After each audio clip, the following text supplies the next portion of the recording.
Hey guys, tonight we begin with a topic the ancient Egyptians took very seriously, and sometimes very weirdly: sex. From sacred rituals to surprisingly frank poetry, this civilization was more open, creative, and frankly experimental than most people today might be after 2 glasses of wine and a horoscope reading. So before you get comfortable, take a moment to like the video and subscribe, but only if you genuinely enjoy what I do here. And let me know in the comments where you're tuning in from and what time it is for you. It's always fascinating to see who's joining us from around the world. Now, dim the lights, maybe turn on a fan for that soft background hum, and let's ease into tonight's journey together. The Egyptians didn't treat sex like a scandal. They treated it like plumbing: necessary, functional, and ideally without too many blockages. In ancient Egyptian society, sex wasn't hidden behind closed doors, hushed whispers, or uncomfortable euphemisms. It was part of nature, like the sun rising, the Nile flooding, or cats doing whatever they wanted. The gods did it, the farmers did it, the nobles did it, and crucially, no one felt the need to invent shame about it. The culture didn't frame sexuality as something dirty or dangerous. In fact, it was sacred, tied to creation, fertility, health, and personal pleasure. Not necessarily in that order. This wasn't hedonism. It was balance. Egyptian society ran on the principle of ma'at, cosmic harmony, and sexuality was part of maintaining that harmony. Fertility meant crops. Crops meant food. Food meant survival. So if your sex life was healthy, the gods were probably smiling. If not, well, maybe it was time to light a candle to Hathor and consider using more honey. This open attitude filtered into everything: art, literature, medicine, even architecture. Temples featured carvings of fertility gods. Homes were often built with private areas for intimacy. And yes, ancient architects had enough tact to know that love doesn't flourish next to granaries. And unlike many later societies, ancient Egypt didn't obsess over celibacy or punish people for having sex, unless it involved property disputes or someone else's wife. There were no mass puritanical movements, no complex hierarchies based on who did or didn't do what with whom. Your social value wasn't chained to what you did in bed. It was tied more to how much land you had, how good your grain harvest was, and whether you kept your linen white in the sun. If you're wondering why sex was treated with such casual sacredness in ancient Egypt, you can thank the gods, who, frankly, set the tone by making it part of their divine job descriptions. Let's begin with Atum, the original solo act. According to the Heliopolitan creation myth, Atum created the world by engaging in an act of, let's say, enthusiastic self-involvement. No partner, no help, just pure determination and cosmic alone time. From this, he produced Shu, air, and Tefnut, moisture, which means the Egyptian universe literally began with a one-god show and bodily fluids. This wasn't scandalous. It was revered. Atum's generative act was seen as power, a divine assertion that life starts with desire. No need for fig leaves or awkward silence. The gods didn't blush. Why should anyone else? Next up, Osiris and Isis, ancient Egypt's royal couple. When Osiris was murdered and dismembered by his jealous brother Set, Isis, determined and very committed, reassembled his body. All of it. Well, almost all.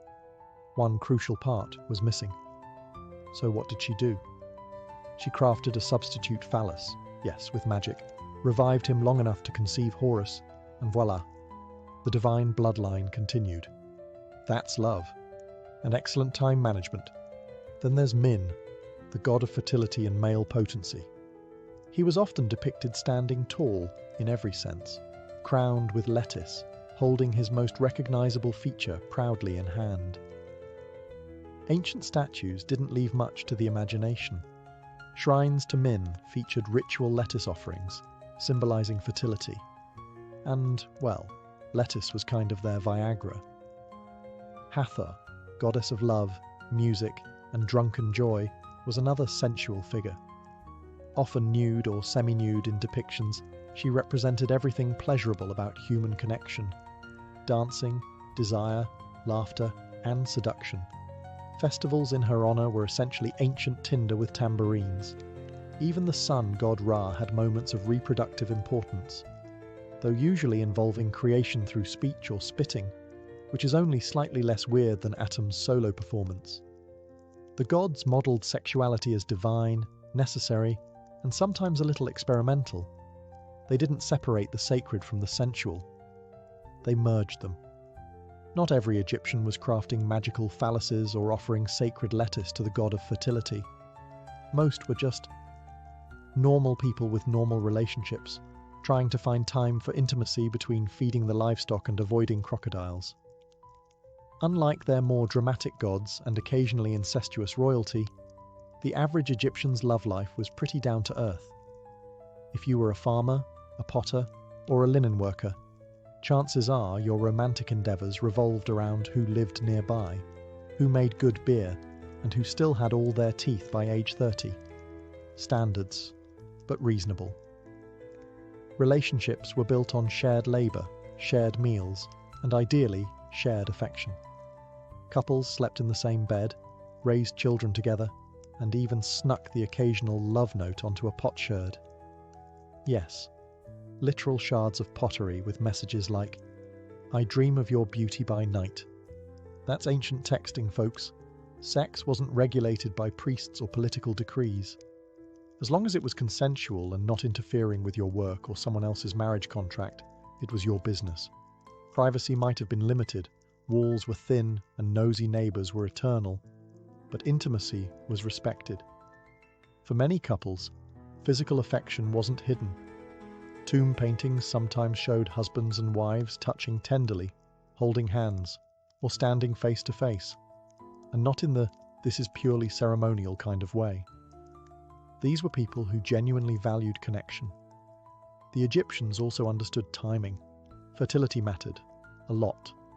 The Nile flooded predictably, crops had seasons, and so did the human body. Women knew their cycles, men had herbal tonics, and everyone had at least one grandmother with unsolicited advice involving honey and onions. Contraception, while not foolproof, was part of life. So was midwifery.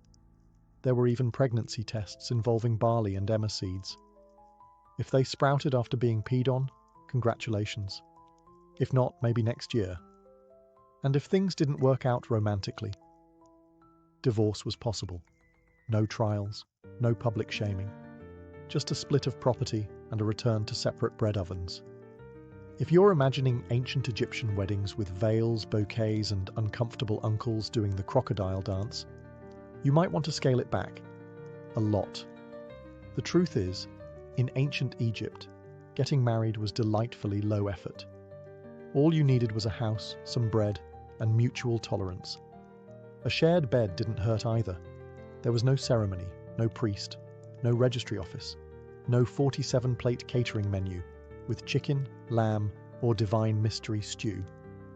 If two people agreed to live together and shared resources, food, linens, maybe a goat, society accepted them as married. Just like that. Done. No wedding dresses either. Women wore the same linen garments they wore every other day, usually white, sometimes pleated, always breathable. No rings, no vows, no emotional groomsmen with speech scrolls. Ancient Egyptian relationships didn't need pageantry. They needed practicality. You've got chores to do after all. The barley's not going to thresh itself. That said, couples did sometimes write up marriage contracts, especially in later periods. These were basically ancient prenups. Who brings what into the household? Who keeps what if things go sideways? Occasionally, the contracts even spelled out penalties for bad behaviour. If you hit me, you owe me silver. Not quite romantic, but very efficient. The marriage contracts also reinforced women's rights, something ancient Egypt was surprisingly advanced about. Women could own property, initiate divorce, and take ex-husbands to court if they tried anything funny. If love was blind, Egyptian law most definitely wasn't. There wasn't a honeymoon per se, unless you count collapsing after a big feast and hoping no neighbors overheard the fun. But intimacy, affection, and companionship were clearly valued. Marriage wasn't just a transaction, it was a partnership. Ideally. Let's get this out of the way. Ancient Egyptians valued fidelity, especially in theory. In practice, things were a little more flexible, particularly if you were wealthy, powerful, or had very convincing excuses. Adultery, like many social sins, wasn't always a criminal offense. For everyday folks, it was more of a reputational hazard than a legal disaster. If you got caught cheating, people would talk. Loudly. And probably in verse. But unless someone's livestock or inheritance was directly affected, the government wasn't rushing in to punish your escapades. However, if you were a married woman caught in adultery, the consequences could be harsher, socially and economically, if not legally. Egyptian society was patriarchal, but not aggressively so, and a woman's fidelity was often tied to questions of paternity, inheritance, and her general standing as someone who didn't cause chaos during harvest season. Accusations of infidelity could lead to divorce, public shame, and in rare cases, punishment like beatings or banishment, particularly in elite households where family honor was a full-time job. Men, meanwhile, had more wiggle room. A married man sleeping with an unmarried woman? Mostly shrugged off. A married man with another married woman? Now that was messy, especially if the other husband was important and not into sharing. Jealousy has never been confined to any one century. Texts from the New Kingdom mention moral expectations and the importance of a good reputation.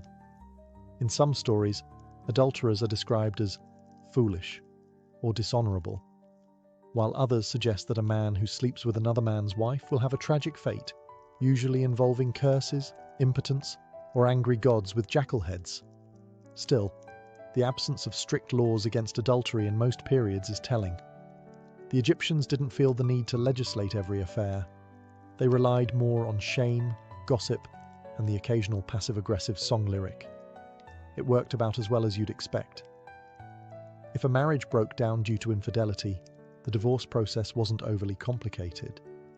Property would be split, and the community would collectively pretend they weren't watching with interest. Children typically stayed with the mother, especially if they were young.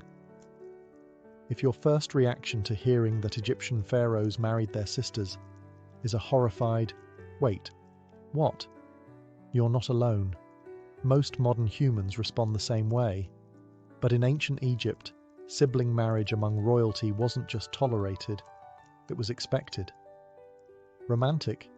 Not really. Political? Absolutely. To understand this eyebrow-raising tradition, you have to think like a pharaoh. Imagine you believe your family is descended from gods, and not in a metaphorical divine right way, but literally. If the gods married their siblings to maintain cosmic order, then obviously the royal family should do the same. Because nothing says eternal stability like awkward family reunions that double as wedding receptions. This wasn't about attraction, it was about power consolidation. Pharaohs didn't want outsiders, even noble ones, gaining access to the throne.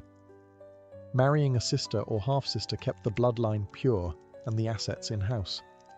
Essentially, royal Egypt ran on a combination of divine mythology and dynastic trust issues. Some of the most famous pharaohs followed this tradition.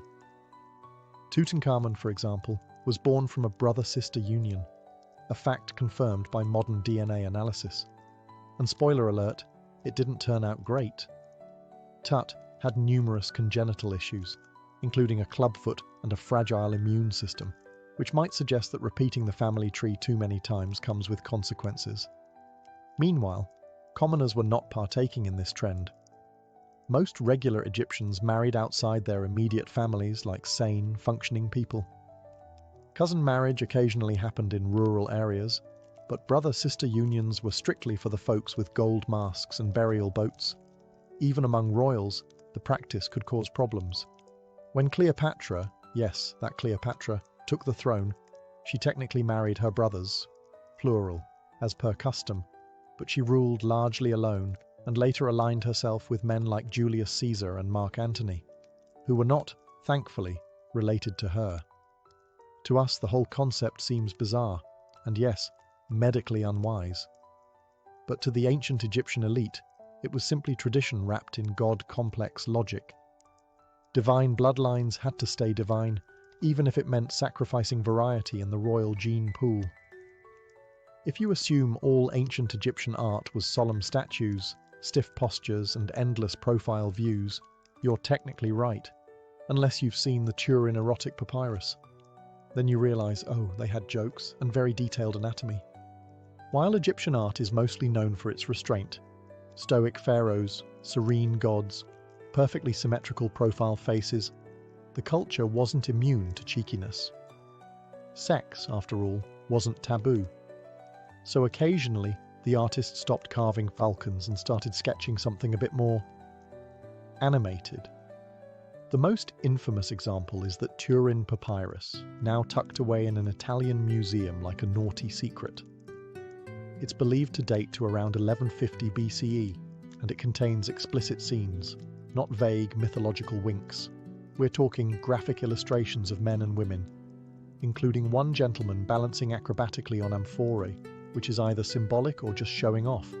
Scholars debate whether it was satire, erotica, or a combination of both. Some think it was made to entertain, possibly even a bachelor's gift for someone with questionable taste. Others suggest it was a parody, an artistic prank poking fun at how obsessed people were with fertility, virility, and large wigs. Aside from this outlier, most Egyptian erotic art was symbolic, not explicit. Temples didn't have Kama Sutra frescoes. They had fertility motifs, sacred imagery, and occasional nudes representing rebirth, creation, or divine femininity. Goddesses like Hathor and fertility deities like Min were often shown nude, but in a reverent way. Min, for instance, is always depicted standing tall, if you catch the drift, holding his signature symbol like a divine badge of honor. Then there's the use of humor and sexuality in marginal drawings. Animals behaving like people, exaggerated gestures, and flirty little side sketches on workers' ostraca, limestone flakes used like sticky notes. The ancient equivalent of doodling in your notebook when the foreman wasn't looking. Eroticism in Egyptian art wasn't meant to scandalize. It was simply another part of life, occasionally celebrated, often ritualized, and sometimes hilariously over the top. These weren't repressed people. They just had an excellent sense of boundaries, and occasionally a day where they decided the scroll needed spice. If your idea of ancient love poetry is stiff, chiseled metaphors like, "Your beauty is like a grain silo," think again. The Egyptians may have carved hieroglyphs into stone, but their romantic writing was anything but rigid. These people knew how to flirt, with ink, with style, and occasionally with absolutely no chill. Preserved on papyri and broken pottery shards, because nothing says eternal love like a reused cereal bowl, Egyptian love poems date mostly to the New Kingdom period, around 1300 BCE. And they are refreshingly honest, surprisingly passionate, and occasionally so steamy you'd think they were written during a Nile flood with nothing better to do. Here's a genuine line from one. "I shall lie down at home and pretend to be sick. Then you will come and see me, and if you come near me, I will get better." This isn't vague romanticism. This is flirtation with a plan. Both men and women composed these poems, often from a first-person perspective. That's rare for the ancient world. In Egypt, a young woman could describe the thrill of sneaking glances across the lotus pond. A young man could wax poetic about how her voice was better than beer. That's the kind of devotion that deserves a monument. These weren't private diary entries either. Some of them were performed at banquets, read aloud for entertainment, courtship, or just to fill awkward silences between harp solos. Imagine ancient Tinder dates with live readings of passionate stanzas, followed by wine and maybe a goat roast. And the metaphors. Oh, they went all in. Fruit symbolized sensuality. Hunting meant pursuit and seduction. Gardens and rivers were, well, not always about agriculture. These poems weren't afraid to mix earthy, grounded affection with cosmic-level adoration. Desire wasn't something to be repressed. It was to be sung about, written down, and possibly recited by that one cousin who always read too slowly.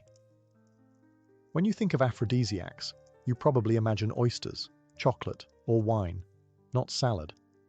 But in ancient Egypt, if someone brought you a bouquet of lettuce, they weren't thinking about fiber. They were flirting. Specifically, they were invoking the power of Min, the Egyptian god of fertility, who, for reasons that are equal parts symbolic and suspicious, was closely associated with romaine lettuce. Yes, romaine.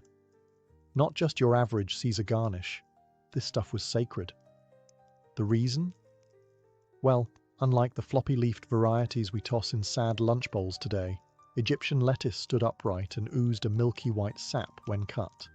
And if that didn't trigger some highly suggestive divine symbolism, nothing would. Ancient priests looked at that and thought, now that is clearly the embodiment of male potency. Naturally. Lettuce was regularly offered to Min during fertility rituals. His statues typically featured him in a, let's say, alert state, holding his signature attribute in one hand and a lettuce stalk in the other. Art historians have had a field day with that pairing for centuries. At fertility festivals, worshippers would present bundles of lettuce at his temple, hoping to gain his favor for increased virility, a healthy pregnancy, or just a bit of romantic luck. Min was basically the ancient Egyptian version of a dating app algorithm. Worship him correctly, and your chances might improve. Interestingly, there's evidence that the lettuce was also believed to have medicinal properties, particularly for promoting sexual health. Whether it actually worked or just led to fresher breath before a date is debatable, but the symbolism stuck. And this wasn't just a passing trend. Lettuce appears in art, hieroglyphics, and even offerings in tombs, as if to say, please ensure I continue enjoying pleasure in the afterlife, and maybe pack a salad. It's worth noting that the ancient Egyptians were big fans of natural symbolism. From the Nile's life-giving floods to the lotus flower's daily blooming cycle, the physical world mirrored their spiritual beliefs. So when a vegetable starts acting a little extra, you best believe it got promoted to mystical status. When it came to preventing pregnancy, the ancient Egyptians employed methods that were imaginative, herbal, and occasionally alarming. Without access to modern science, they relied on natural substances, accumulated wisdom, and texts like the Ebers Papyrus, one of the earliest surviving medical documents, dating to around 1550 BCE. One of the more infamous prescriptions involved crocodile dung. Mixed with honey and sourdough, this concoction was inserted vaginally as a form of barrier contraceptive. While modern readers may recoil, the idea was not entirely without logic. The mixture likely created an acidic or obstructive environment. Whether it was effective is unclear. Whether it was unpleasant is easier to guess. More promising was the use of acacia gum, a plant extract that, as later science confirmed, ferments into lactic acid, a compound that does in fact have spermicidal qualities. Combined with other ingredients like honey and dates, it formed a kind of early pessary. It's one of the few ancient remedies that could arguably pass a very lenient clinical trial. These methods suggest that Egyptian women, who had notable legal and medical agency for the time, took active roles in managing reproduction. The use of these materials would have been common knowledge among midwives, healers, and women within the household. There were also ritual and spiritual approaches. Women might appeal to fertility deities like Isis, Hathor, or Bez, seeking either conception or its delay. Magical amulets and incantations were used alongside practical remedies, blurring the line between medicine and religion, as was typical in most aspects of Egyptian life. In addition to preventing pregnancy, Egyptian medical texts contain instructions for inducing menstruation, treating infertility, and even early pregnancy detection using barley and emmer grains exposed to urine, a method surprisingly accurate in some cases. In the absence of modern tools, these practices reveal a culture deeply invested in understanding and influencing the human body. They lacked microscopes, but not intention. Fertility was a matter of life, death, economics, and divine favor. And while some of their methods may now seem outlandish, the impulse behind them, to plan, to protect, to prepare, is strikingly familiar. In ancient Egypt, virginity wasn't a badge of honor, a social currency, or a fragile family heirloom to be guarded at all costs. In fact, it wasn't really a big deal at all, more like a passing footnote in the grander narrative of life, which mostly revolved around crops, inheritance, and not angering the gods before breakfast. There's no known Egyptian word for virgin in the moralistic, ceremonial sense. The closest you'll find are terms that mean young woman, or uninitiated, which is less purity culture, and more, hasn't had the time yet. No torches were lit, no ceremonies performed, and no mothers-in-law inspecting linens like they were looking for counterfeit currency. This wasn't because the Egyptians were scandalous libertines.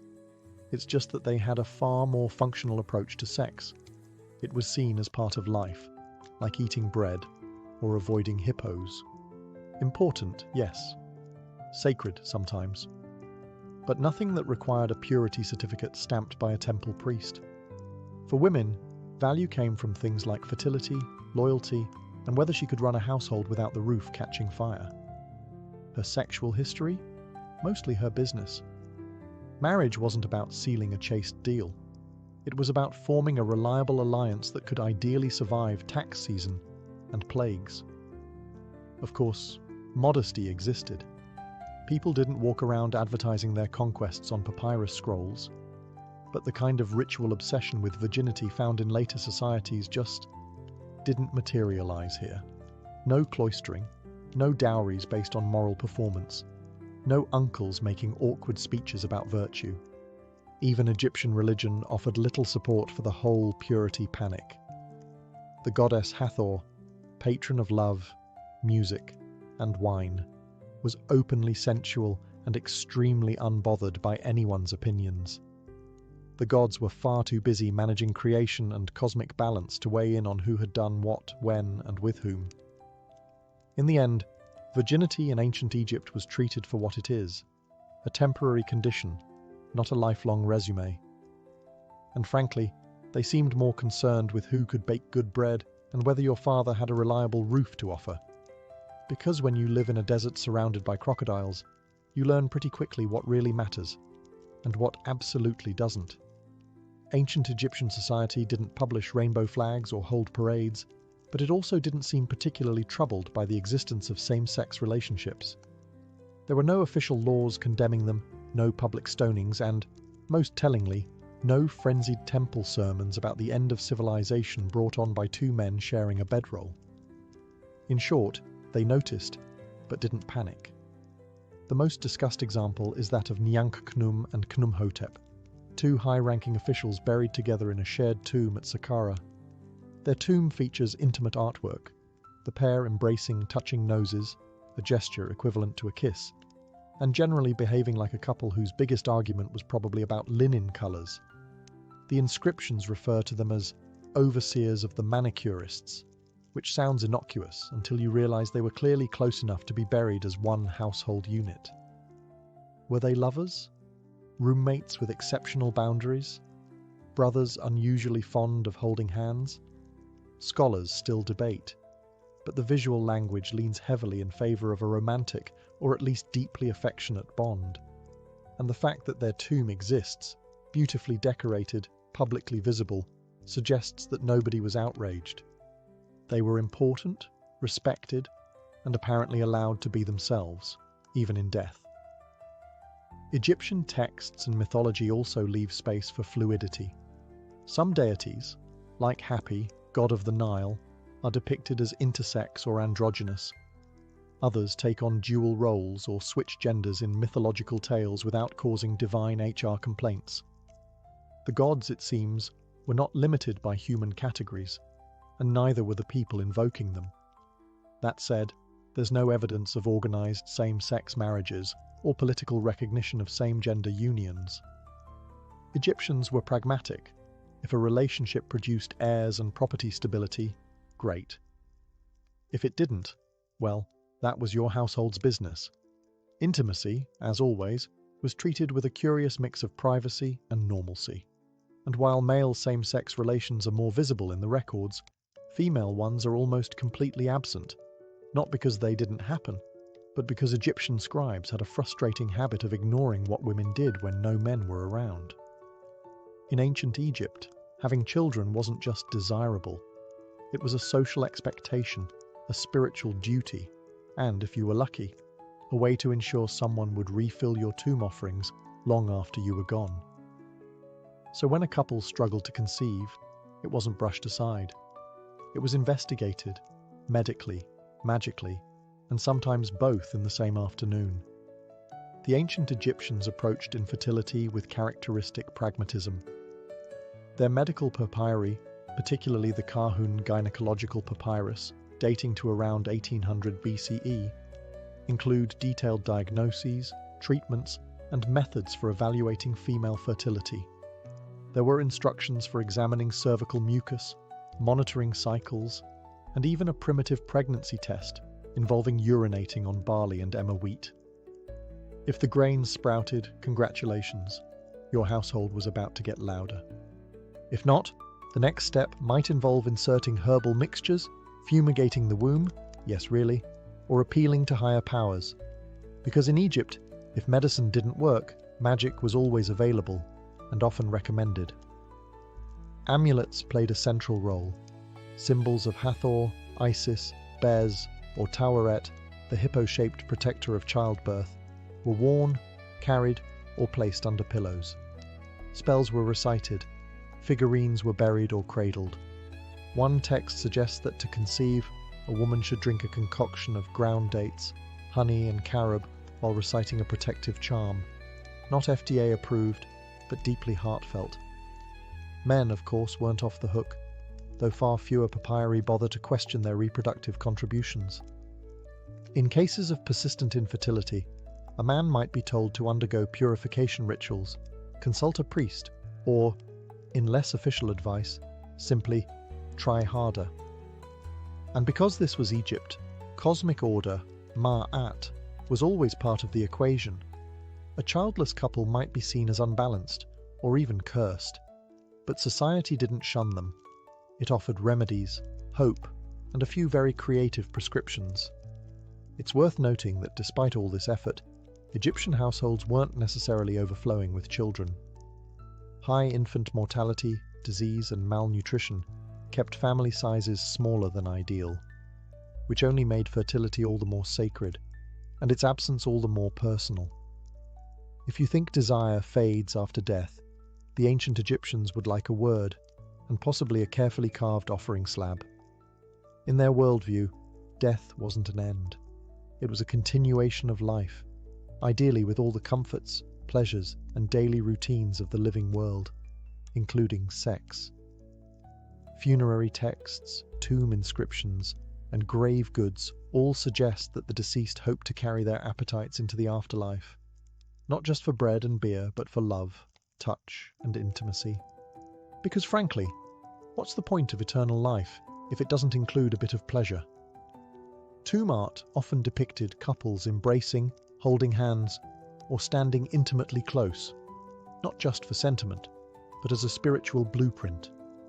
These weren't generic stock poses, they were deliberate messages to the gods. Please restore our bodies, our love, and, if possible, our bedroom privileges. And yes, bodily restoration was a serious concern. In the Book of the Dead and other mortuary texts, the dead are promised their limbs will function, their hearts will be weighed fairly, and their, let's say, equipment will be returned intact. There are even references to revivifying certain parts of the anatomy. No detail was considered too personal for eternity. Sexuality was tied to rebirth. The god Osiris, famously dismembered and reassembled by Isis, was revived, including a reconstructed phallus, before fathering Horus. This myth wasn't just legend, it was a template. If the gods resumed intimacy after resurrection, so should the rest of us. Some tomb inscriptions even included requests to the gods for continued love between husband and wife in the field of reeds, the Egyptian version of paradise. It was envisioned as a lush, idealized version of earthly life. Fertile land, calm waters, eternal abundance, and, evidently, room for romance. While modern cultures often compartmentalize sex as earthly and mortal, the Egyptians folded it seamlessly into their afterlife ideology. It wasn't shameful or forgotten. It was another part of the soul's well-being, like food, music, and not having to pay taxes ever again. In the end, they hoped for what most people still do: comfort, companionship, and a little joy, even if it took mummification and a few magical scrolls to get there. When we peel back the linen wrappings of ancient Egypt, metaphorically of course, what we find is a civilization that didn't treat the human body as something shameful, sinful, or suspicious. It was seen as natural, powerful, and capable of both divine creation and very human desire. Sex, for the Egyptians, was not a secret to be hidden. It was a fact of life, discussed in poems, depicted in art, sometimes vividly, and written into the very myths that shaped their worldview. Gods themselves fell in love, flirted, seduced, and occasionally caused fertility-related chaos across the Nile. In a culture where existence flowed from cycles, the flooding of the river, the return of the sun, the rebirth of the soul, sexuality was part of that rhythm, not an interruption of it. They also took a practical approach. From contraception and fertility treatments to love songs and afterlife desires, the Egyptians faced physicality head-on, often with more clarity than many societies that came centuries later. There was no hysterical legislation, no moral panic, no need for uncomfortable censorship scribbled in the margins of sacred texts. Just a clear understanding. Bodies do things, people feel things, and the world keeps turning. Importantly, they didn't overthink it. Sex wasn't put on a pedestal, nor was it dragged through the mud. It was part of health, love, family, and sometimes religion, worthy of respect, but not surrounded by neurosis. Even their gods, powerful and eternal, didn't shy away from physical form or intimacy. In fact, they embodied it. And while not every practice holds up today, we're looking at you, crocodile dung, the attitude remains refreshingly modern. Or perhaps modernity has just taken 3,000 years to catch up. And maybe that's the legacy worth remembering. A culture that didn't fear the body, didn't vilify desire, and somehow still managed to build pyramids on top of it all. It was August 24th, 1814, and Washington, D.C. was burning. Columns of smoke choked the night sky as British soldiers torched the most symbolic buildings in the young republic: the Capitol, the Treasury, the War Office, and the President's Mansion, later to be called the White House. Flames licked the rooftops as the redcoats walked through the city almost casually, facing no organized resistance. The Capitol, barely a teenager in political years, was defenseless. The humiliation was complete. The world watched in disbelief, and America blushed with shame. But to understand how things got this bad, you have to rewind a bit. 2 years earlier, the United States had declared war on Great Britain, filled with confidence and grand delusions. The Americans thought the war would be swift and glorious, that they'd invade Canada, defeat the British, and finally earn global respect. After all, Britain was already exhausted fighting Napoleon in Europe. Surely they wouldn't have the energy to bother with a scrappy ex-colony acting tough. They were wrong. Not only did the invasion of Canada fail miserably, but the US Navy's few successes couldn't make up for repeated land defeats. Political divisions inside America made matters worse. Some states didn't want the war at all. Supplies were short, strategy was confused, and worst of all, the British never forgot. By 1814, Napoleon was defeated, and Britain had a clear calendar. With veteran troops now available, they turned their full attention across the Atlantic. And they were ready to send a message, one that would sear itself into the American psyche for generations. Washington, D.C. wasn't just targeted for military reasons. It was symbolic, the seat of power, the pride of the Republic. And on that humid August day, it was left almost completely undefended, because no one really believed the British would dare strike it directly. The irony: they didn't just dare, they planned it down to the minute. What unfolded wasn't a battle, it was a torchlit parade of revenge, a reminder that the British Empire, despite the revolution, still had the power to humiliate its former colonies. And as the flames engulfed the House of Representatives and smoke blackened the dome of the Capitol, America had to ask itself a painful question. Had they underestimated the empire they once defied? The British didn't just appear in Washington by magic. Their road to the Capitol was shockingly easy, because the Americans practically opened the door for them.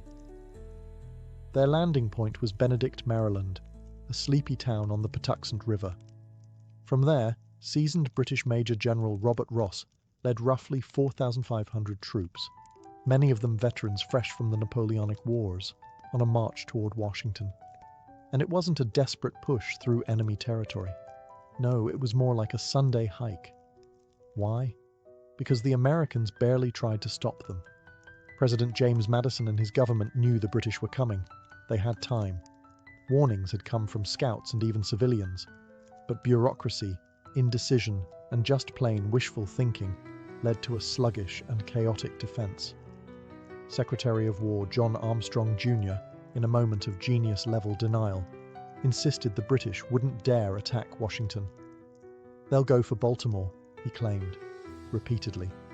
Spoiler, they didn't. Brigadier General William Winder was the man in charge of stopping the British advance. Unfortunately, Winder was better at writing reports than leading troops. His hastily assembled defense force consisted of militiamen, many untrained, undisciplined, and some reportedly drunk. The professional soldiers he had were too few. Worse, Winder hesitated. He kept pulling back instead of digging in, unsure where the British would strike. The two forces finally met on August 24th at the Battle of Bladensburg, just northeast of Washington. American forces outnumbered the British, but that didn't matter. The battle was a total fiasco. Militiamen broke ranks and fled before firing a shot. Some simply dropped their weapons and ran. President Madison himself was on the field briefly, then wisely decided to not die with the amateurs. The British, stunned by the ease of victory, pressed forward. No trenches to overcome, no burning barricades, no desperate defense of the capital. Just a straight shot into the city. It was a comedy of errors, but no one was laughing. By the time the British reached Washington, American leadership had dissolved into chaos. Madison fled. Government documents were being stuffed into carts.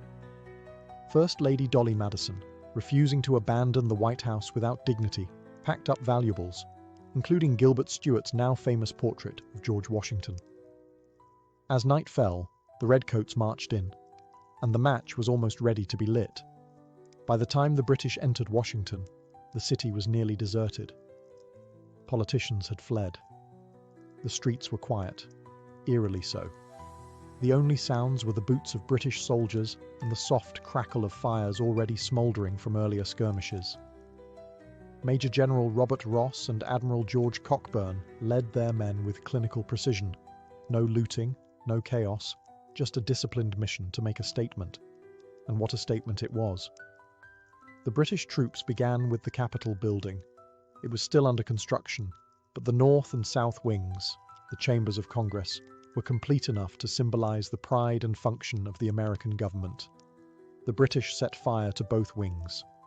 Flames engulfed the Library of Congress. The books and manuscripts, some irreplaceable, went up in smoke. It wasn't just a military blow. It was a cultural one. Next, they moved to the White House, then known as the President's Mansion. Dolly Madison had already fled, but not before rescuing that now iconic portrait of George Washington.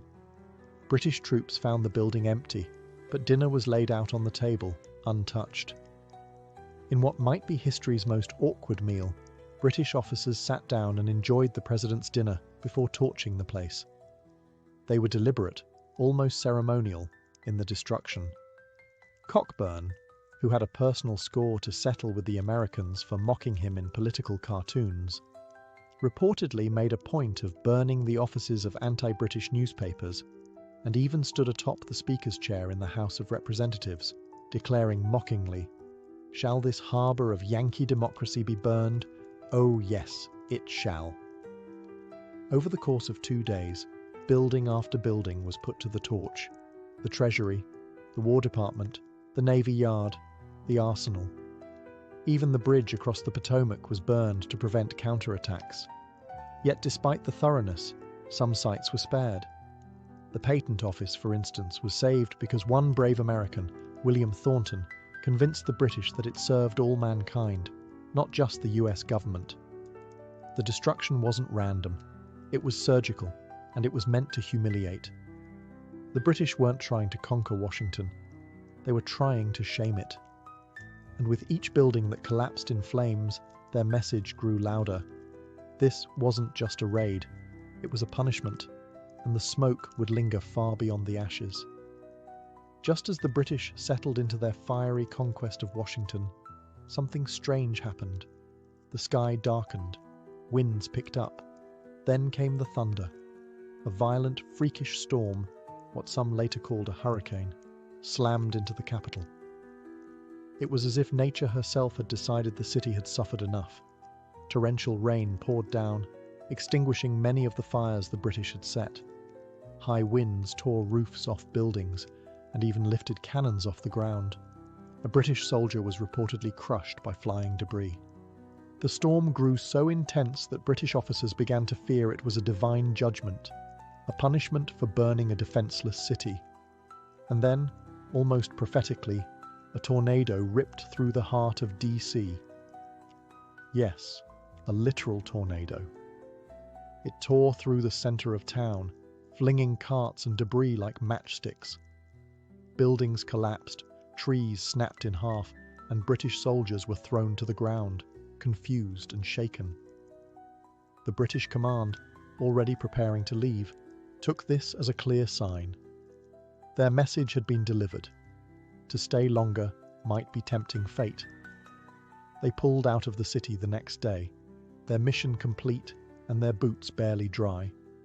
For Washington, the storm was both a curse and a blessing. On one hand, it caused even more destruction, ripping apart already damaged structures and flooding the streets. On the other hand, it helped extinguish the flames and may have prevented the complete destruction of the city. It quite literally washed away the British presence. In the minds of many Americans, this storm took on near mythical status. Clergy declared it an act of divine intervention. Editorials praised the hand of providence. Even hardened soldiers whispered that God had stepped in to protect the capital when man had failed to do so. Of course, nature doesn't take sides. The storm didn't rebuild the city or restore lost lives, but symbolically, it marked a turning point. The fires were out, the British were gone, and what remained, smoking ruins, wet ash, shattered pride, was still American. The storm became a strange kind of salvation. In the absence of military strength, Washington had been spared by something else, something uncontrollable, unpredictable, and perhaps, in its own way, redemptive.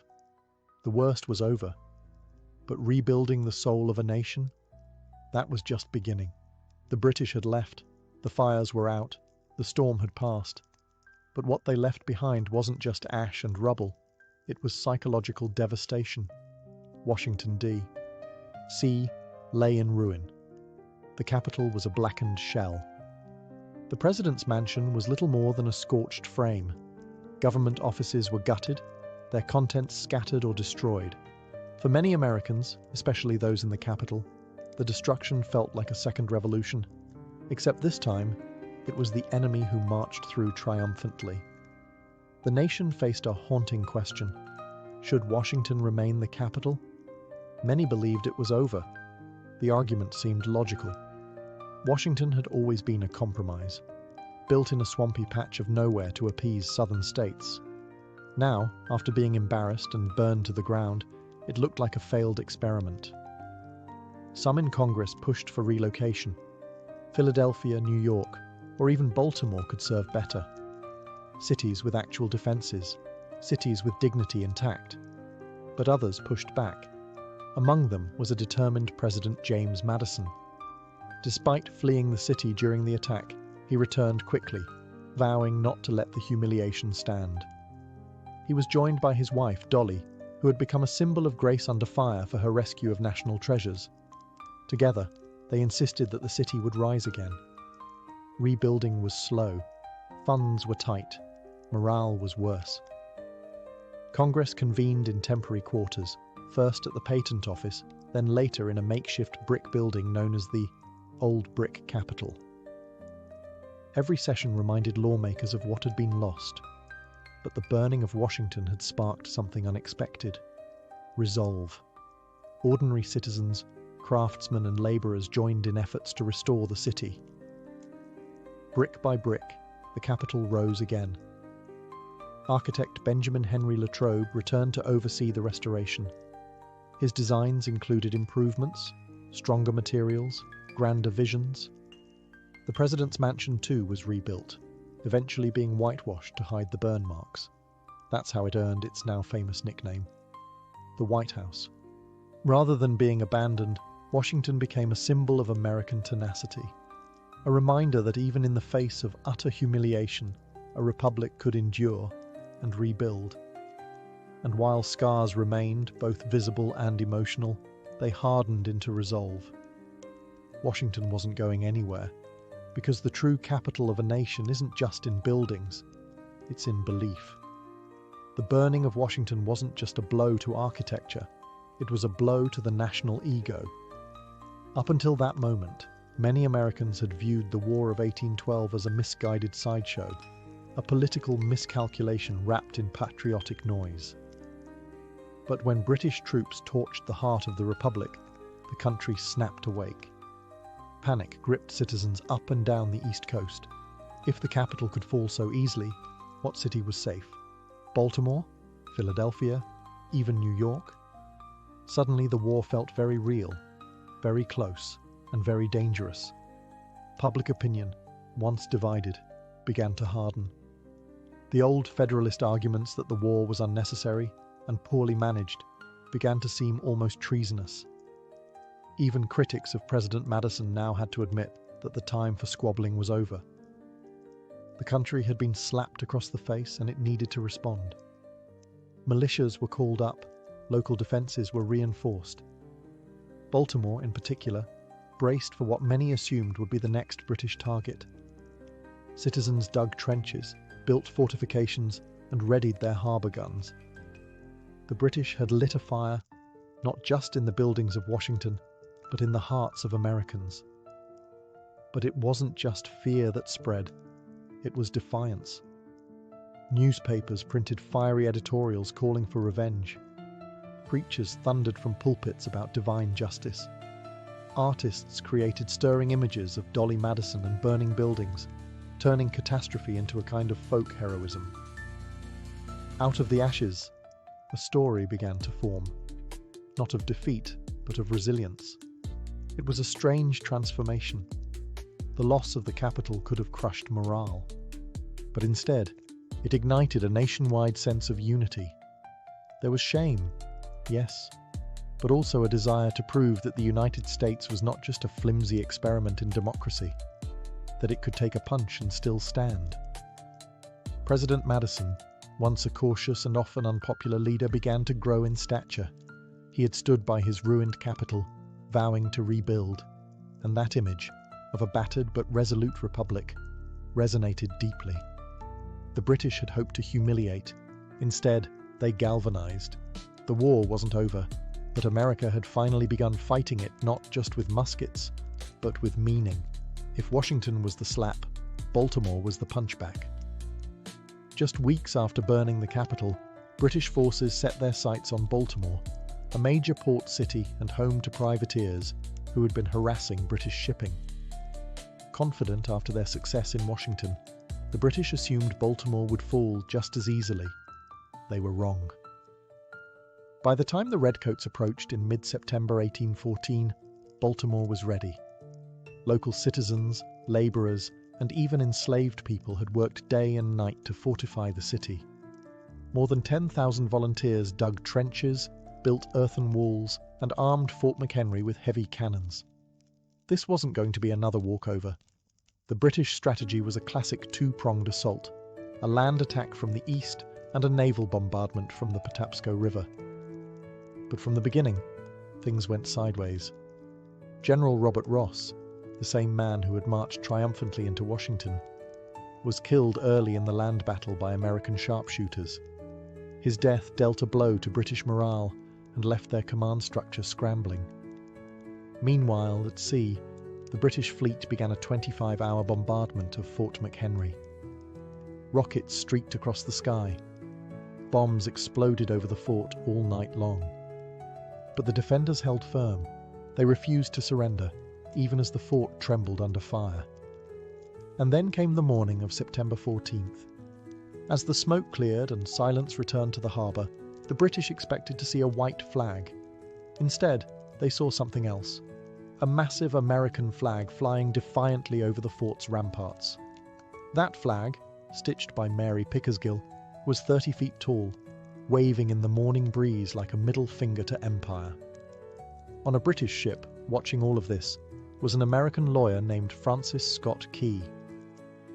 He had come to negotiate a prisoner release, but what he saw that night inspired him to scribble down a poem. Its opening line? "Oh say, can you see, by the dawn's early light?" The British realized Baltimore would not fall. They withdrew, humiliated. This time, it was American resilience on display, not in speeches, but in grit, trenches, and a stubborn refusal to yield. Baltimore had survived, and in doing so, it reignited belief in the American cause. A burned capital had sparked the fight, but a bombarded fort lit the flame of identity. After Baltimore, everything changed. The United States had gone from being embarrassed on the world stage to suddenly holding its ground. The British, expecting a quick end to the war with a decisive blow in Washington, now faced growing resistance and fewer wins. Their war machine was slowing. Logistically stretched and politically pressured, they began to rethink the costs of dragging the conflict on. Baltimore's defense wasn't just a military win, it was a psychological one. It gave American negotiators something to stand on. And in the quiet city of Ghent, in what's now Belgium, talks between British and American diplomats entered a new phase. At first, British demands were steep. They wanted a Native American buffer state in the Midwest, control over parts of the Great Lakes, and even certain territorial concessions. But American diplomats, especially John Quincy Adams and Henry Clay, refused to bend. They argued from a position of resilience, not desperation. And then the British started to blink. The war in Europe had drained them. Post-Napoleonic Britain had its own domestic unrest to manage. Trade disruptions were hurting both economies. The American refusal to surrender after Washington and their successful defense of Baltimore had shifted perception. This war, it turned out, couldn't be won with fire alone. By December 24, 1814, both sides reached an agreement, the Treaty of Ghent. It essentially declared a draw. No land changed hands, no reparations were paid. Impressment, one of the key reasons the US had gone to war, wasn't even addressed. But neither side wanted to admit defeat, so they agreed to return to the status quo antebellum, things as they had been before the war. And in a strange twist of history, one of the most decisive American victories, the Battle of New Orleans, happened 2 weeks after the treaty was signed, thanks to the slowness of 19th century communication. But that win sealed the emotional victory Americans needed. The war ended not with a dramatic surrender, but with a mutual shrug. Still, for the United States, it felt like something more. They had survived the burning of their capital, rallied at Baltimore, and walked away with their sovereignty and pride intact. And just like that, the Second War of Independence, as some would call it, came to a close. The embers of Washington were still warm. But from those ashes, A new kind of American identity was beginning to form. The burning of Washington was more than a war tactic. It became a defining national trauma. Yet in the strange way history often works, that moment of utter disgrace gave birth to something quietly powerful: identity. In the immediate aftermath, Americans had every reason to feel defeated. Their capital was reduced to smoldering rubble. Their president had fled. Their army had collapsed in battle. But the story didn't end there. In fact, it was just beginning. Out of that destruction came a collective refusal to be defined by loss. The reconstruction of Washington wasn't just about bricks and mortar. It was about defiance, memory, and renewal. The new Capitol and White House would become architectural symbols of national endurance. The very act of rebuilding was a political message to the world. We're still here. And it worked. The war may have ended in a stalemate on paper, but in the American imagination, it became something else entirely. The idea that a young, disorganized republic could take on the world's greatest empire, get burned, battered, but never broken, began to solidify a sense of exceptionalism. The War of 1812, and particularly the burning of its capital, marked a kind of coming-of-age moment for the United States. It also forced change. The government took defense more seriously. Fortifications were improved along the coasts. The military, long neglected since the Revolution, began receiving better funding and more strategic organization. Civilians too saw themselves differently, not as scattered citizens of states, but as participants in a shared national experiment. Culturally, the flames left a mark. Francis Scott Key's poem, inspired by the defense of Baltimore, would become the national anthem more than a century later. The term White House, born from the post-fire renovation, became permanent. Dolly Madison's bravery became a legend, and the city that once seemed like a failed compromise became the unquestioned heart of the nation. Even the British, in time, came to treat the event with a sort of embarrassed quiet. They had succeeded militarily, but arguably failed diplomatically. Their fire may have burned the walls, but not the will. In the end, the burning of Washington wasn't just a low point. It was the spark that tested and proved the durability of a republic still learning how to stand. And that fire, once meant to humiliate, helped forge the American spirit in flame. In medieval Europe, the journey into motherhood often began before a girl had fully left childhood. A girl's value, status, and even salvation were often wrapped up in her ability to bear children, especially sons. While today we might think of motherhood as a personal choice or biological event, in the Middle Ages it was a societal obligation. Women weren't just expected to become mothers, they were destined for it. Marriage was the first step. Among peasants, it might be arranged by families eager to merge land, labour, or livestock. Among the nobility, marriage was a political chess move. A noble girl might be married off by age 12 or 13, sometimes even younger in betrothal, her body pledged to a future alliance. Fertility wasn't just a blessing, it was a bargaining chip. Once married, the pressure to conceive began immediately. A wife who failed to become pregnant after a year or two was whispered about, suspected, pitied, sometimes even accused of moral or spiritual failing. If a noblewoman failed to produce an heir, her husband might seek annulment, or worse, take a mistress more capable. Among the nobility, a woman's womb was a national asset. Kingdoms rose or fell based on whether a queen could produce a healthy male heir. Pregnancy was met not just with celebration, but anxiety. The stakes were high. A male child might mean the continuation of a dynasty. A daughter? Not useless, but certainly not ideal. Peasant women, meanwhile, had less dynastic pressure, but not less expectation. Children meant labourers. A growing family could support the farm, tend livestock, and maybe, just maybe, help the parents in old age. But with high infant mortality and no understanding of maternal health, every pregnancy was a gamble. Motherhood wasn't considered a choice, it was an expectation, a calling, even a form of penance. The church taught that Eve's sin condemned women to the pain of childbirth, and so motherhood became both duty and punishment. Women were praised for suffering in silence, for embracing their role without complaint. In the medieval mindset, a woman who didn't bear children was a curiosity at best, a failure at worst. The womb wasn't private. It was public property, divine machinery, and dynastic infrastructure all in one. And for most women, it would define not just their lives, but their deaths. Childbirth in the Middle Ages was a battlefield, and the woman giving birth was often the lone soldier. There were no doctors in white coats, no sterile instruments, and certainly no painkillers.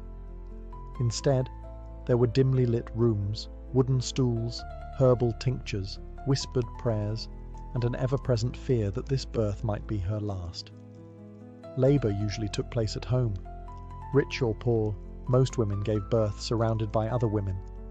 Midwives, female relatives, neighbours. Men were rarely present. In fact, childbirth was considered a deeply female domain, both sacred and dangerous. A midwife might have some knowledge passed down through generations, but she had no formal training. And if something went wrong, if the baby was breech, if labour stalled, if there was hemorrhaging, there was little anyone could do. Pain was expected. In fact, it was theologically required. The church taught that Eve's original sin had cursed women to suffer in childbirth, so enduring that pain was often seen as spiritually virtuous. Crying out too loudly? That might be interpreted as weakness, or worse, sin. Some tried to ease the suffering. Herbal concoctions made from poppy, mandrake, or henbane might dull the edge of the agony, but they were unreliable and sometimes dangerous. More often, women relied on saints, charms, and ritual. The girdle of St. Margaret was a popular talisman, wrapped around a labouring woman's belly to protect her and the child. Holy relics were placed under beds. Psalms were chanted. Midwives crossed themselves before cutting the umbilical cord. And yet, death hovered. Maternal mortality was tragically common. Women could die from blood loss, infection, or retained placenta days after giving birth. Some survived the labour only to succumb to puerperal fever later. What we now know was often caused by unwashed hands or dirty linens. It's estimated that 1 in 10 births ended with the death of the mother. For poor women with multiple pregnancies, the odds only worsened. Stillbirths too were frequent. Babies born too early, too small, or too still. And when a child died unbaptized, it raised terrifying questions about their soul. In this world, childbirth wasn't just biology, it was peril, prayer, and penance. And every new life came at the edge of death's door. Bringing a child into the world was only the beginning. The real struggle, for both mother and child, was survival. In the Middle Ages, the odds were merciless. Nearly half of all children died before reaching the age of 5. Some never took their first breath. Others succumbed to illness before they could even walk. A child's first year was the most dangerous.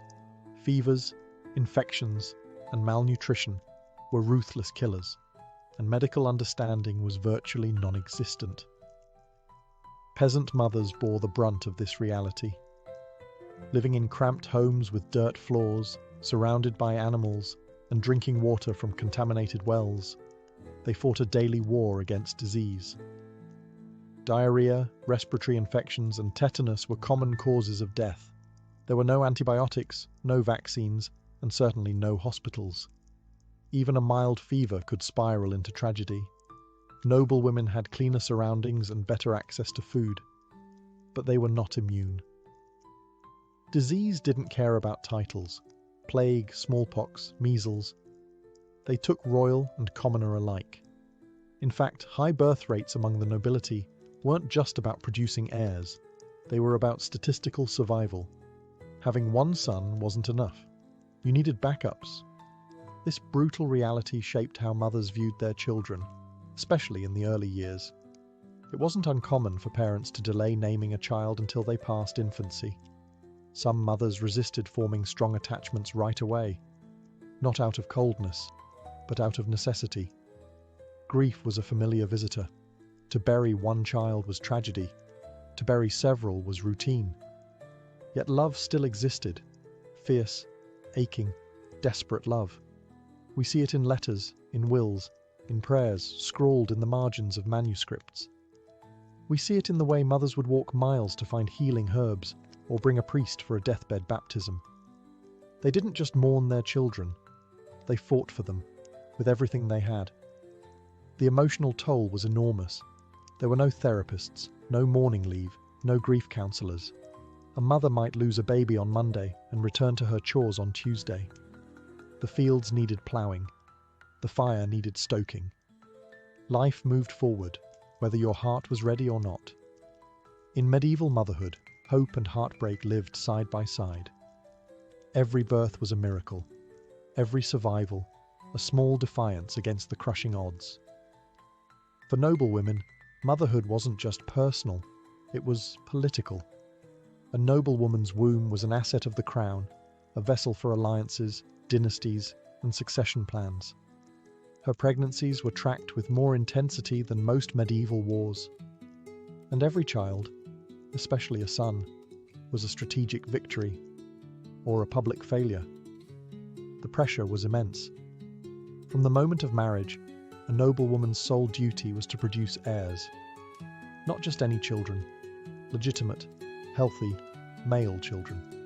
A queen who failed to do so risked being cast aside. Kings might seek annulments, mistresses, or even new wives altogether. Just ask Anne of Bohemia or Catherine of Aragon. A barren noblewoman wasn't just pitied, she was politically useless. Even when children were born, the mother's work wasn't done. Her role became one of anxious oversight. She didn't necessarily raise the children herself.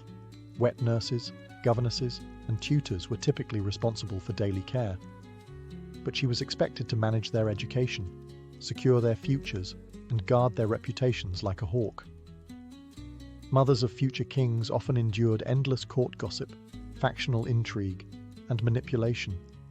Their sons were pawns before they could walk, betrothed before they could speak. And daughters? They were marriage chips, often sent to foreign courts as teenagers, sometimes never to return. Still, noble mothers weren't always distant or decorative.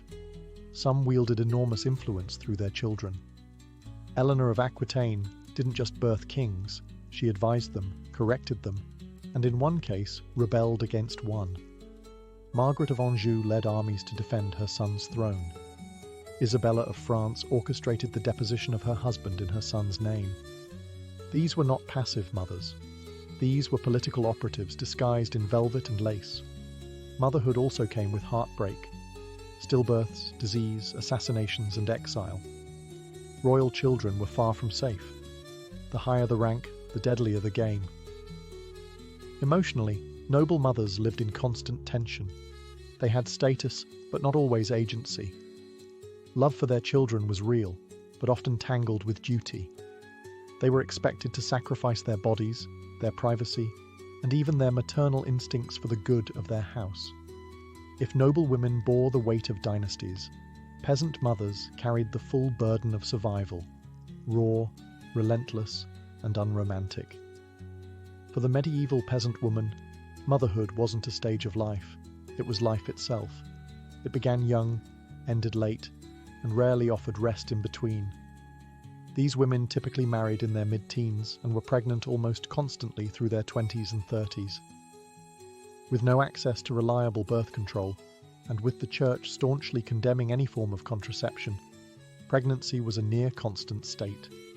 Each child born was another mouth to feed, but also, potentially, another pair of hands to work the land.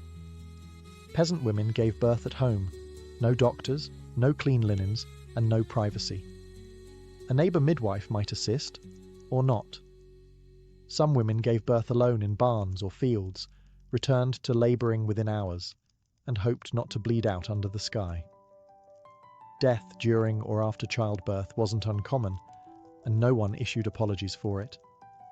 Life was cruel, fast, and unsentimental.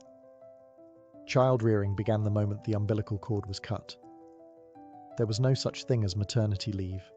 Infants were swaddled tightly and either carried on the mother's body while she worked, or left in cradles near hearth fires, supervised by older siblings or none at all. Crying wasn't coddled. It was a sound absorbed into the rhythm of daily toil. Mothers taught their children by example, how to feed chickens, gather firewood, weed gardens, and patch clothes. Even toddlers were expected to fetch water or carry messages. Every child needed to contribute. Childhood, as we think of it, innocent, protected, full of toys and schooling, simply didn't exist. And yet, despite the hardship, there was affection.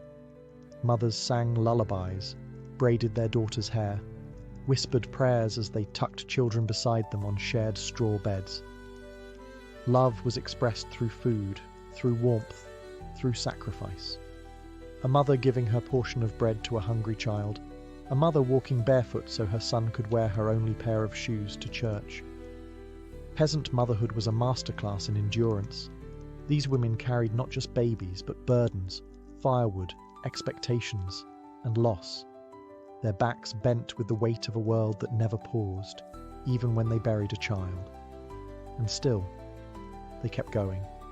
In the medieval world, feeding a baby was a matter of both biology and hierarchy. For most mothers, especially peasants, breastfeeding was non-negotiable. It was natural, expected, and vital for survival. Formula didn't exist, and animal milk was risky and often contaminated. A mother's body was the only lifeline. Peasant mothers breastfed their babies for as long as possible, often well into toddlerhood, because they had to. Breastfeeding not only nourished the child, it also acted as a form of rudimentary birth control, slightly delaying the return of fertility, an accidental mercy in a world of near-constant pregnancies. These women worked the fields with infants strapped to their backs, pausing to feed them between planting and harvesting.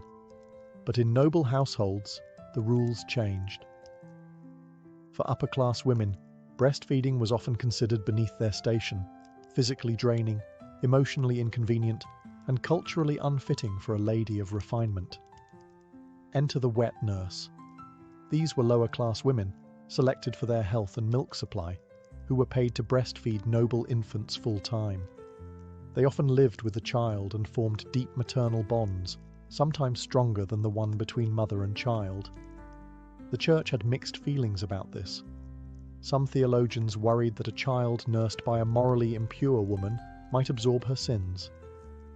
Others believed wet nurses were a practical necessity for women who needed to remain fertile and continue producing heirs. After all, a queen could not risk wasting time nursing one child when she needed to be pregnant with the next.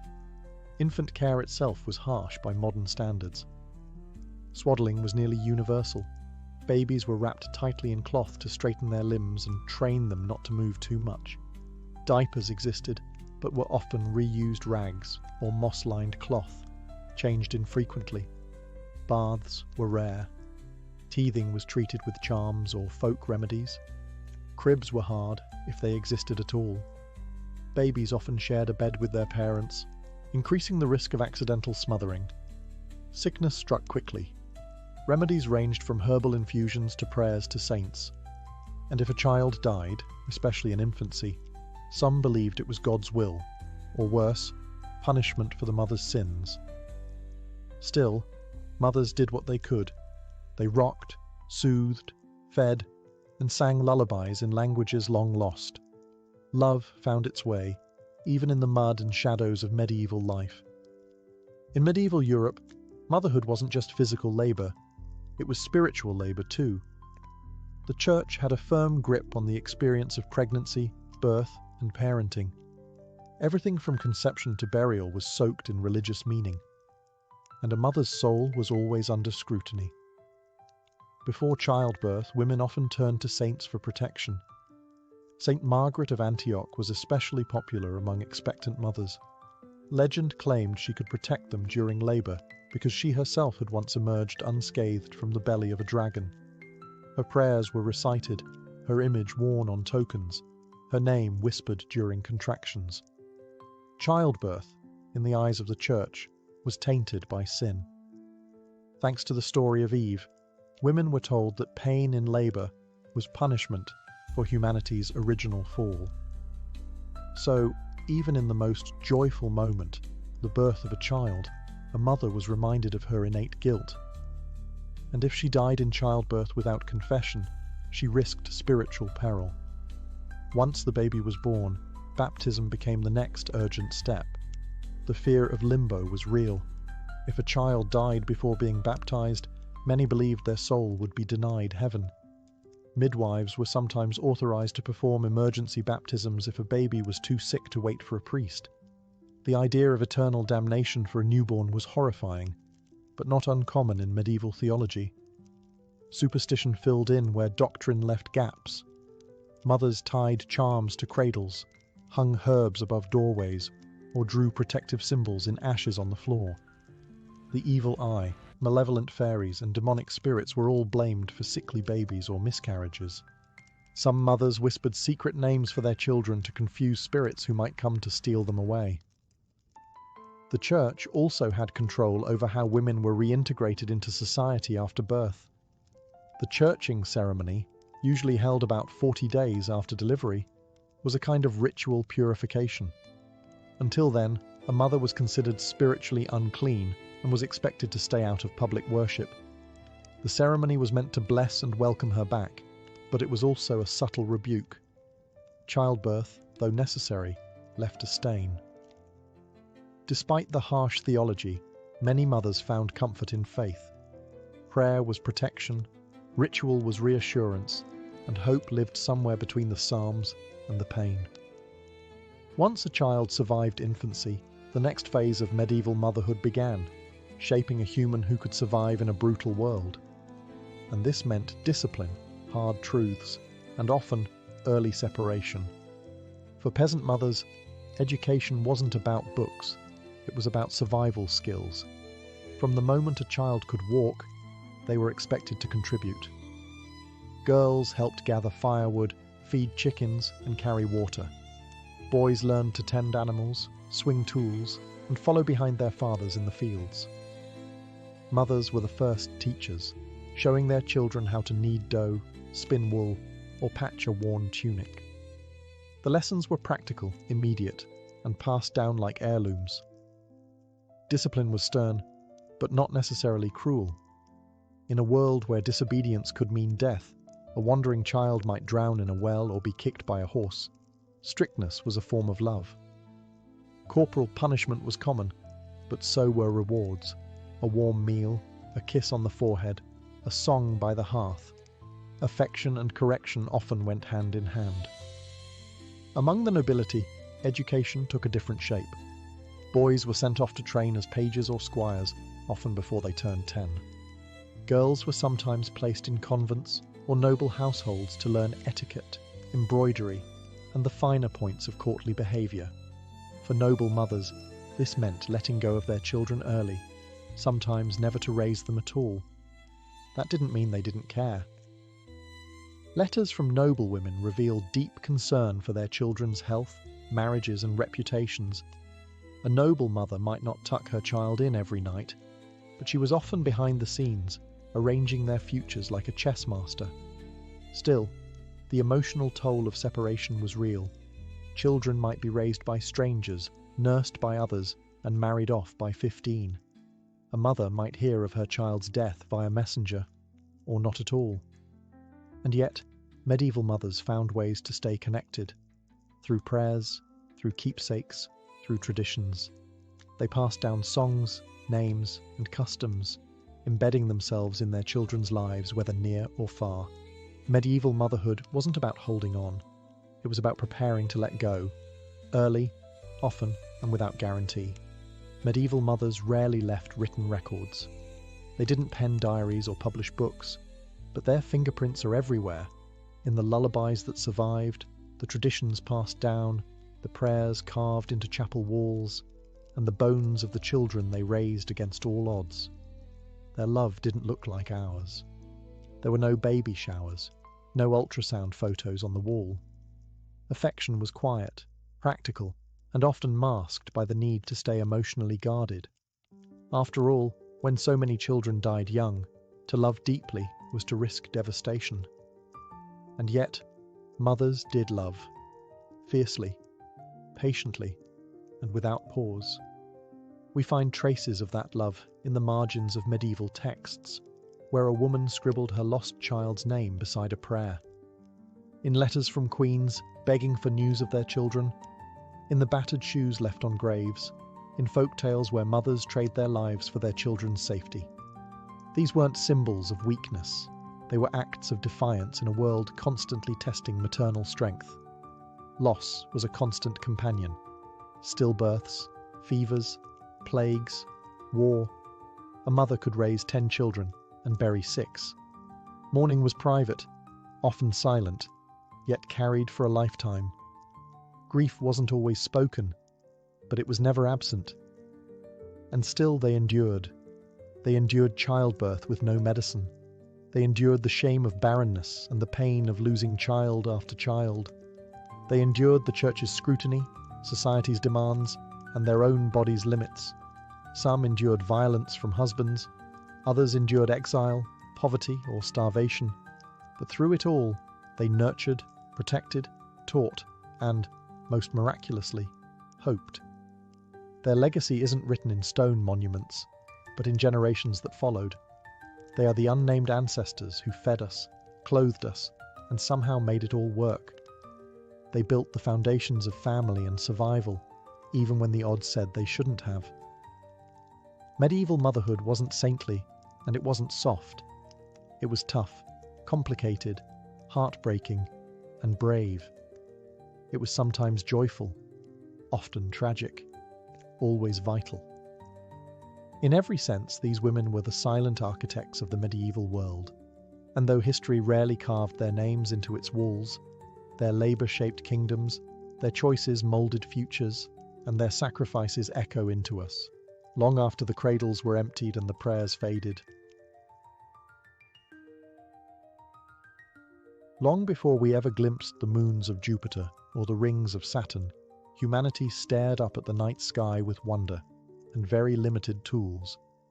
In the pre-telescopic world, the cosmos was a vast, unreachable canvas.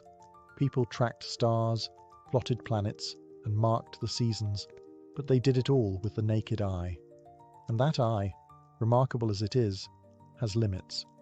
For most of human history, the sky was interpreted more than it was studied. Ancient cultures turned constellations into stories. Orion was a hunter, Scorpio a scorpion sent by the gods. The Greeks named wandering lights planets, wanderers, because they moved differently than fixed stars. But no one really knew what they were. Were they fiery chariots? Crystal spheres? Divine lanterns? No one had any way to look closer and find out. Observation meant standing under the stars and recording what could be seen. Tools like the astrolabe, developed by Islamic astronomers, helped track celestial motion with surprising precision. The Babylonians and Mayans kept meticulous calendars and predicted eclipses. The Greeks built complex mechanical devices, like the Antikythera mechanism, to calculate planetary positions. But no one could see beyond what the eye allowed, and that meant space remained more mystery than reality.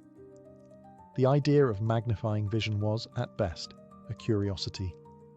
People understood reflection, mirrors existed, but refraction, the bending of light through a lens, was still a misunderstood phenomenon. The science of optics was in its infancy, and no one had yet considered applying it to the stars. More importantly, no one imagined that the sky itself could change. The heavens were considered perfect, eternal, and unchanging, Aristotle's realm of divine order. The earth, by contrast, was corrupt and chaotic. This belief held back scientific progress for centuries. Why build a device to examine something you already believed to be flawless?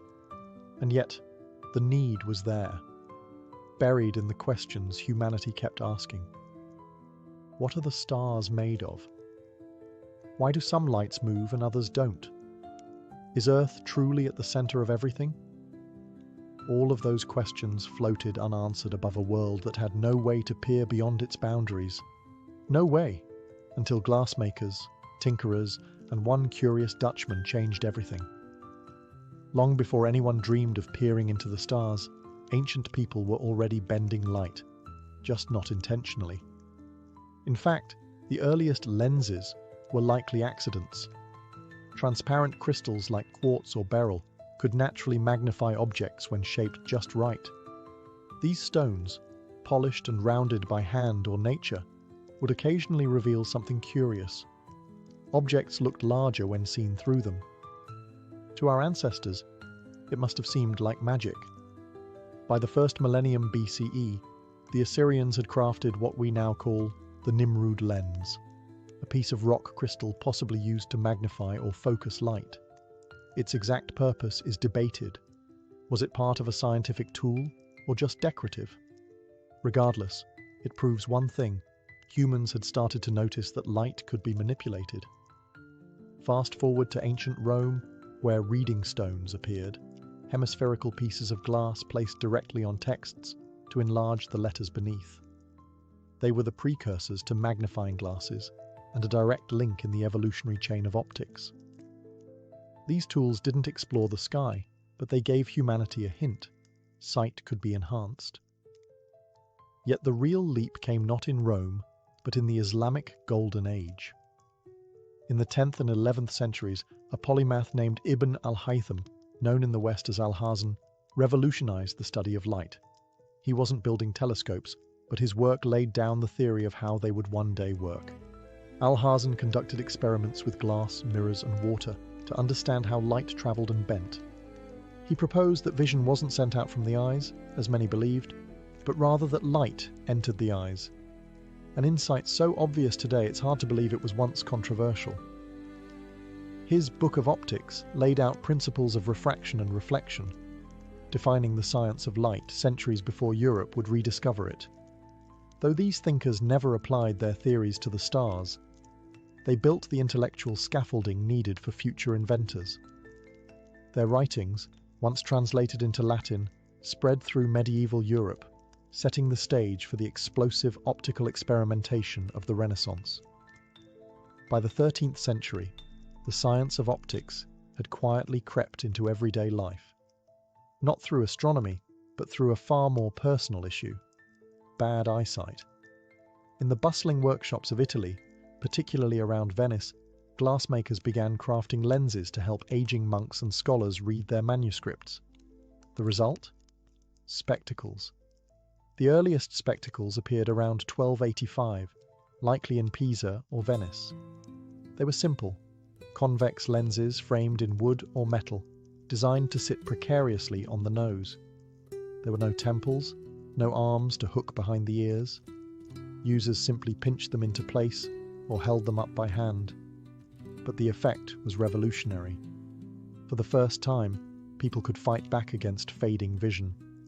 The popularity of reading glasses spread fast, especially among clergy and educated elites. Monks could now read scripture well into their later years. Scholars could pore over texts late into the night. Glassmakers had stumbled upon a booming industry, even though they didn't fully understand the physics behind what they were selling. Still, this new obsession with magnification planted an idea in the collective imagination. If glass could help us see the small, could it also help us see the distant? The leap wasn't immediate. For centuries, spectacle making remained a trade focused on individual needs, helping people see books and thread needles. But in the background, knowledge of convex and concave lenses slowly matured. Artisans began playing with lens shapes. Scholars copied and built upon old Arabic texts about refraction. Tinkering became more ambitious. The Renaissance, with its mania for rediscovery and reinvention, poured fuel on this fire. Experimenters began combining lenses, sometimes in play, sometimes in pursuit of genuine innovation. And eventually, someone stumbled upon a configuration that did something unexpected. It brought distant objects closer. That someone, according to most accounts, was Hans Lippershey, a Dutch spectacle maker who, around 1608, assembled a device that could magnify faraway objects. It wasn't perfect, but it worked. His invention, a simple tube with two lenses, was dubbed the spyglass. It had the power to change warfare, navigation, and soon, the cosmos. But Lippershey wouldn't be the one to turn it to the stars.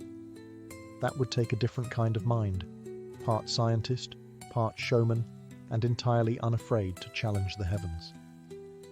When news of Hans Lippershey's spyglass reached Italy, one man saw something others didn't, a way to challenge the very fabric of the cosmos. That man was Galileo Galilei, a mathematics professor from Pisa with a flair for experimentation and a deep skepticism toward accepted truths. Upon hearing of the Dutch device in 1609, he didn't just want to copy it, he wanted to improve it. Within months, he built his own telescope, first a 3x magnification, then an 8x, and soon after a 20x. Compared to Lippershey's clunky tool, Galileo's telescope was sharper, longer, and more refined. And then he pointed it at the sky. The moment was historic. Through his handmade lenses, Galileo became the first human to truly see the heavens. What he found shattered the delicate, divine perfection taught by Aristotle and defended by the Church. The moon, for instance, was not a smooth, glowing sphere. Galileo saw craters and mountains, imperfection. The Milky Way wasn't a milky smear, it was made up of countless stars. Jupiter, thought to be just another wandering light, had moons. 4 of them, orbiting the planet like tiny celestial satellites. He named them the Medicean stars, after his patrons, but we know them today as the Galilean moons: Io, Europa, Ganymede, and Callisto. And most shocking of all, Venus had phases, just like the moon, proving it orbited the sun, not Earth. With each observation, Galileo drove a dagger into the heart of the old geocentric model. The Earth, it seemed, was not the center of everything. The universe was bigger, stranger, and more dynamic than anyone had imagined. Galileo published his findings in Sidereus Nuncius, the starry messenger, in 1610. It was a sensation, a celestial tell-all. Crowds gathered to see his telescope. Scholars praised him. The Church grew uneasy. Because this wasn't just a scientific tool anymore. The telescope had become dangerous. It offered evidence that contradicted centuries of theological doctrine. The heavens, once thought immutable and divine, now looked messy, changing, and full of motion. Galileo hadn't just invented astronomy, he had weaponized vision, and with a few polished lenses, he had started a war between observation and belief. The stars would never be safe or silent again. Galileo had proven what 2 lenses in a tube could do, but his Galilean design, one convex lens at the front, one concave at the eyepiece, had limits. A narrow field of view, blurry edges, and paltry magnification once you pushed beyond 30x. Enter Johannes Kepler, the German mathematician already famous for his laws of planetary motion. Reading The Starry Messenger in 1610, Kepler asked a simple question. Could the optics be better? Within a year, he produced Dioptris, a treatise that rewrote the rulebook of lenses. Kepler proposed swapping Galileo's concave eyepiece for a second convex lens. The image would flip upside down, but the payoff was huge. A wider field, sharper focus, and theoretically unlimited magnification. Kepler himself never built the device. He spent his life juggling patronage, plague, and family tragedy. But his blueprint spread across Europe like contraband. Tinkerers seized on the idea. In Italy, Francesco Fontana crafted long, unwieldy instruments, some stretching 6 meters, claiming 160x power. In the Netherlands, Christian Huygens and his brother would later push the length past 30 meters to hunt for Saturn's rings.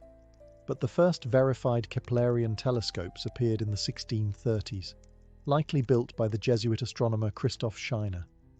He demonstrated one to the emperor in Vienna, dazzling courtiers with right-angled spies on distant church spires, albeit all upside down. The inverted view was a small price to pay for clarity, yet it created a new market, erecting eyepieces and clever mirror diagonals for land-based viewing. artisans in Paris and London competed to sell astronomical versus terrestrial models. Telescopes were no longer scientific curiosities. They were luxury items for nobles who wanted to brag about seeing ships before they reached harbour. Meanwhile, Kepler's optics ignited serious science. With clearer images, astronomers could sketch sunspots, map lunar valleys, and time Jupiter's moons so precisely that they proposed using them as celestial clocks for longitude. The telescope was evolving from a disruptive gadget into an indispensable instrument. Yet every added inch of focal length made tubes sag and glass blur. The race was on for shorter telescopes with longer power. That challenge would summon a genius who hated chromatic smears and loved apples. One Isaac Newton.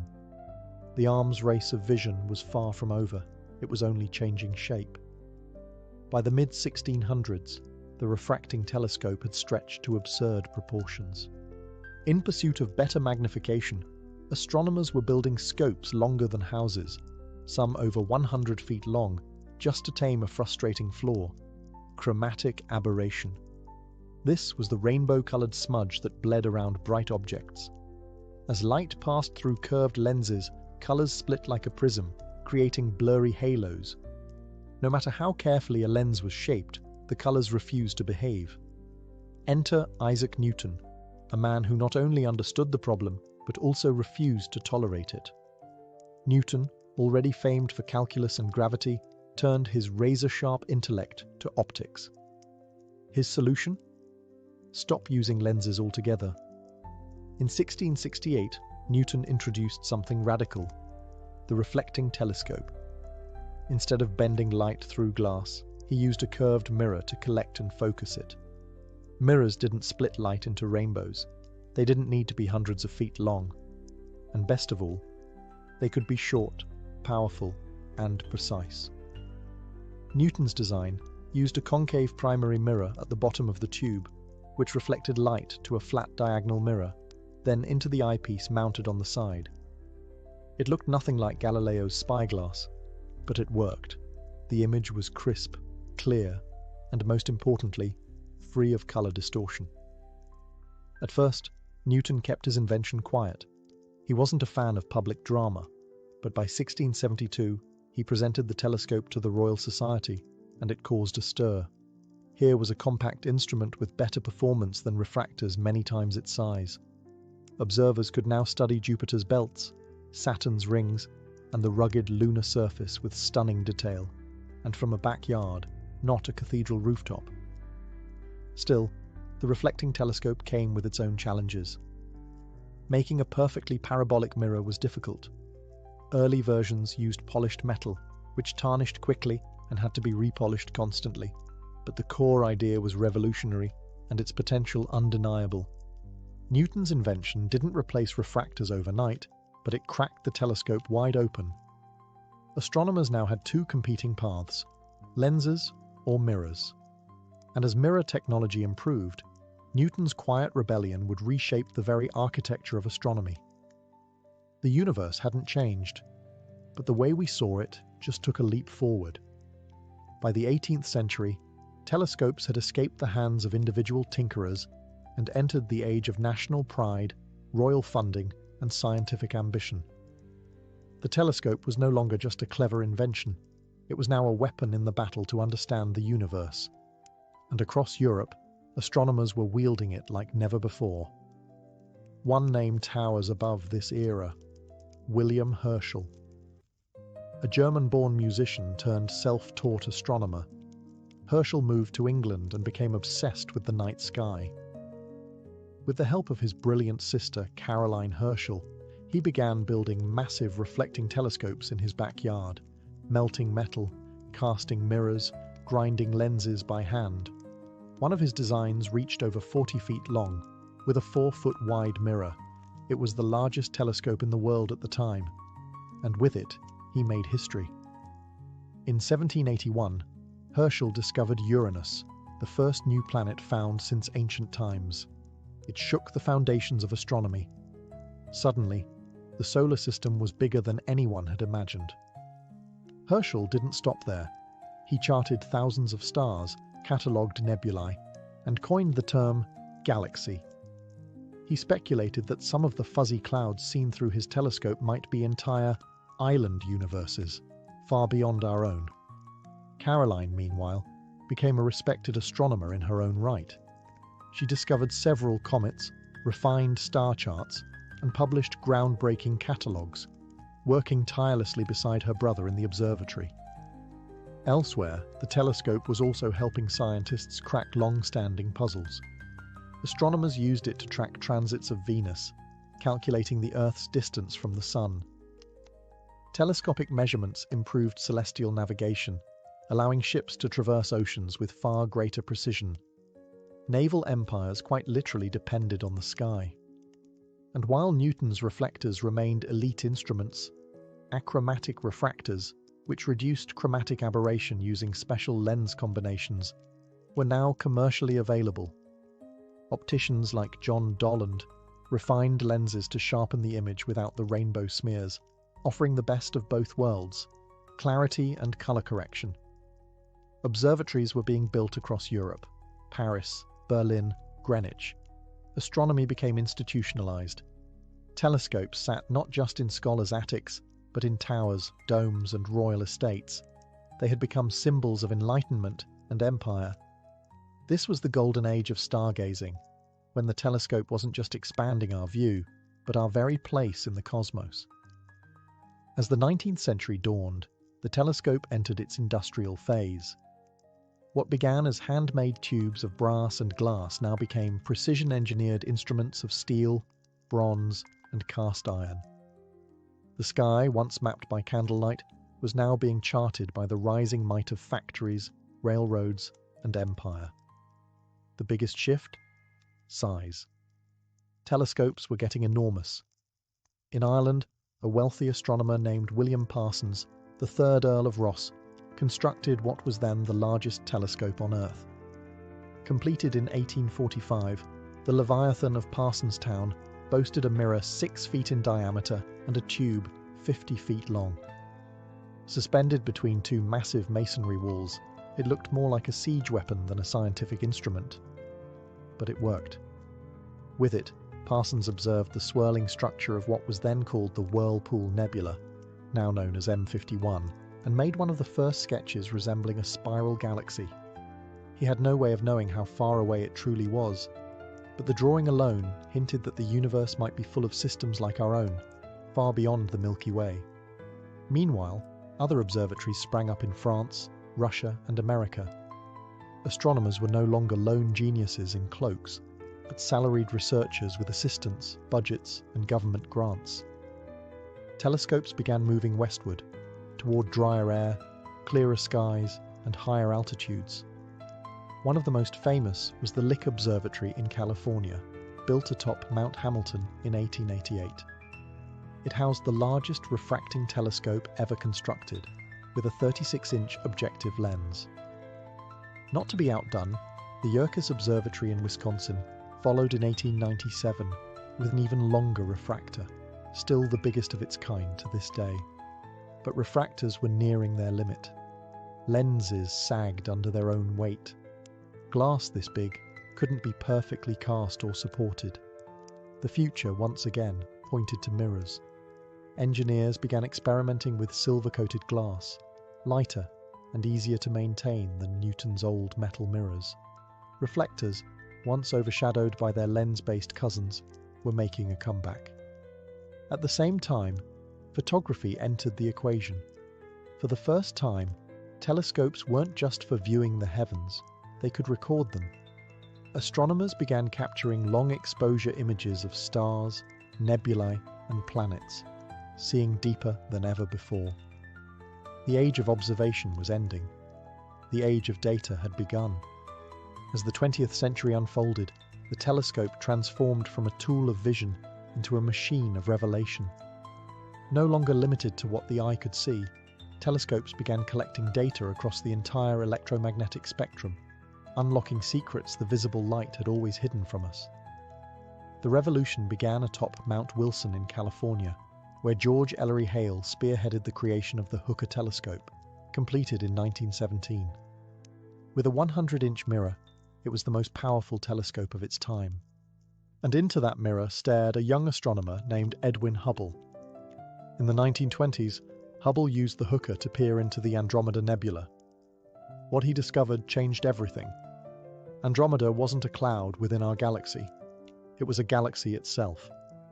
One of millions. Hubble's work demolished the idea of a small, static universe. The cosmos, it turned out, was vast, expanding, and ancient beyond measure. Soon, even the atmosphere became a limitation. Earth's air blurred starlight and blocked much of the electromagnetic spectrum. So, in the latter half of the century, telescopes began climbing higher, into balloons, planes, and eventually orbit. In 1990, NASA launched the Hubble Space Telescope, a namesake tribute orbiting above Earth's distortive atmosphere. After an initial hiccup with its mirror, Hubble went on to deliver the most detailed images of the universe ever captured. Pillars of gas, dying stars, infant galaxies. It stared deeper into time than any human eye ever had, and Hubble was just the beginning. Radio telescopes like those at Arecibo and the Very Large Array in New Mexico allowed scientists to listen to space. Infrared telescopes revealed cool, hidden objects cloaked in cosmic dust. X-ray telescopes detected black holes devouring matter. Each new type of telescope revealed a new layer of the cosmos. Then came the James Webb Space Telescope, launched in 2021, far more sensitive than Hubble, designed to look back over 13 billion years to the dawn of galaxy formation. Not just an eye in the sky, but a time machine built of gold mirrors and deep mathematics. From Galileo's shaky wooden tube to spacefaring observatories cooled by liquid helium, the telescope has evolved into an instrument of pure awe. We no longer just see the universe, we decode it, and with each new lens, mirror, or frequency unlocked, we inch closer to answering the question that started it all.